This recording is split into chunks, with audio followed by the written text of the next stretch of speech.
തലയ്ക്ക് സ്ഥിരമില്ലാത്ത കുറച്ച് മന്ത്രിമാരും, ആ മന്ത്രിമാർക്ക് താളം കൊട്ടാൻ കുറച്ച് അണികളും, തീരെ നിലവാരമില്ലാത്ത കുറച്ച് മാധ്യമങ്ങളും കൊണ്ട് നിറഞ്ഞിരിക്കുകയാണ് കേരളം. അതിൻ്റെ പുതിയ തെളിവാണ് ട്രെയിനിൽ കുറച്ച് സ്കൂൾ കുട്ടികൾ ദേശഭക്തി ഗാനം പാടിയതിനുള്ള ബഹളം. അതൊരു ക്രിമിനൽ ഒഫൻസ് ആയിട്ടാണ് ഈ മീഡിയാസ് എല്ലാം ചിത്രീകരിക്കുന്നത്. സ്കൂളിൻ്റെ NOC എടുത്ത് കളയും. പാട്ടിനകത്ത് രാഷ്ട്രീയം കലർത്തി ദേശഭക്തി ഗാനം പാടുമ്പോൾ അതിനകത്ത് രാഷ്ട്രീയം കാണുക എന്നുള്ളത് കാണുന്നവൻ്റെയോ അല്ലെങ്കിൽ കേൾക്കുന്നവൻ്റെയോ കുറ്റമാണ്.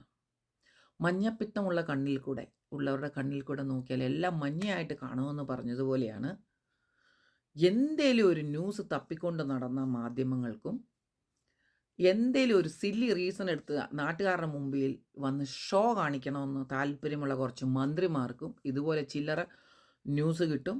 അതെടുത്തിട്ട് അതിൻ്റെ പുറകെ തൂങ്ങും. ഇതുപോലുള്ള ന്യൂസിൻ്റെ പുറകെ ഒന്നും ദയവ് ചെയ്ത് എൻ്റെ ജനങ്ങളെ തൂങ്ങരുതേ എന്ന് എനിക്ക് പറയാനുള്ളൂ. ഇതിപ്പോൾ ദീപിക പദുക്കോണിൻ്റെ ഡ്രസ്സ് കാവ്യാണെന്നും പറഞ്ഞ് ബഹളം വെച്ച് ഇതുകൊണ്ടാണ് ആ മൂവി ഹിറ്റായെന്ന് പറഞ്ഞതുപോലെയുണ്ട്. ഈ പാട്ട് എന്താണെന്നറിയാത്തവർ പോലും ആ പാട്ട് എന്താണെന്ന് ചെകയാൻ തുടങ്ങി.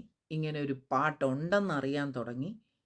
അത് ദേശഭക്തി ഗാനമാണ്, ഒന്നുകൂടെ കാണണമെന്നും പറഞ്ഞിപ്പോൾ ചാനലുകാരും പല പല ആൾക്കാരും ആ കുട്ടികളെ കൊണ്ട് റിപ്പീറ്റായിട്ട് ആ പാട്ട് പഠിപ്പിക്കാൻ തുടങ്ങി. എന്താ അല്ലേ, എത്രയോ ആൾക്കാർ പല പല കാര്യത്തിന് നീതി കിട്ടാതെ അലഞ്ഞു നടക്കുന്ന ഒരു സംസ്ഥാനത്ത് അവർക്ക് കിട്ടിയ ന്യൂസാണ്, ഹോട്ട് ന്യൂസാണ് പിള്ളേർ ദേശഭക്തി ഗാനം പാടി എന്നുള്ളത്. ഒരു പാട്ട് കേട്ടാൽ മാറുന്ന അല്ലെങ്കിൽ പാർട്ടി മാറുന്ന ജനതയാണോ കേരളത്തിലുള്ളത്?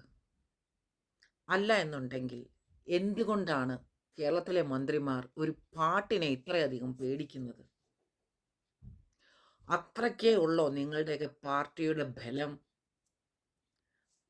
കേരളത്തിലെ ജനങ്ങൾ ഒരു പാട്ട് കേട്ടാൽ അല്ലെങ്കിൽ ദേശഭക്തി ഗാനം കേട്ടാൽ പാർട്ടി വിട്ട് ആ പാർട്ടിയിൽ പോയി ജോയിൻ ചെയ്യുമെന്നുള്ളൊരു പേടിയുള്ളത് കൊണ്ടായിരിക്കുമല്ലോ ഇത്രയധികം കോലാഹലങ്ങൾ മന്ത്രിമാരും മീഡിയയും ചെയ്യുന്നത്. ഒരു പ്രത്യേക പാർട്ടി മതം പറയുന്നു, ജാതി പറയുന്നു എന്ന് കോലാഹലം വെച്ചിട്ട് കേരളത്തിലുള്ള പാർട്ടിക്കാരാണ് 24 മണിക്കൂറും ജാതിയും മതവും പറയുന്നത്. പക്ഷെ പറയുമ്പോൾ മറ്റുള്ള പാർട്ടിക്കാരെ ആക്കി പറയും. അവർ ജാതി മതഭേദം കാണിക്കുന്നു, നമ്മളെല്ലാവരും ഒറ്റക്കെട്ടാണ് കേരളത്തിലെന്ന് പറയുകയും ചെയ്യും. പക്ഷെ 24 മണിക്കൂറും ഈ പാർട്ടിക്കാർക്ക് പറയാനുള്ളി രാഷ്ട്രീയവും മതവും ഉള്ളൂ. പബ്ലിക്കിനെ എങ്ങനെ ഫൂൾസ് ആക്കണമെന്ന് ഡിഗ്രി എടുത്ത് നടക്കുന്ന കുറച്ച് മന്ത്രിമാരും കുറച്ച് മീഡിയാസും. ഏതായാലും നിങ്ങളുടെ ഈ കോലാഹലം കാരണം ഗണപാട്ട് എന്താണെന്ന് കുറേയധികം ജനങ്ങൾക്ക് മനസ്സിലാക്കാൻ സാധിച്ചു.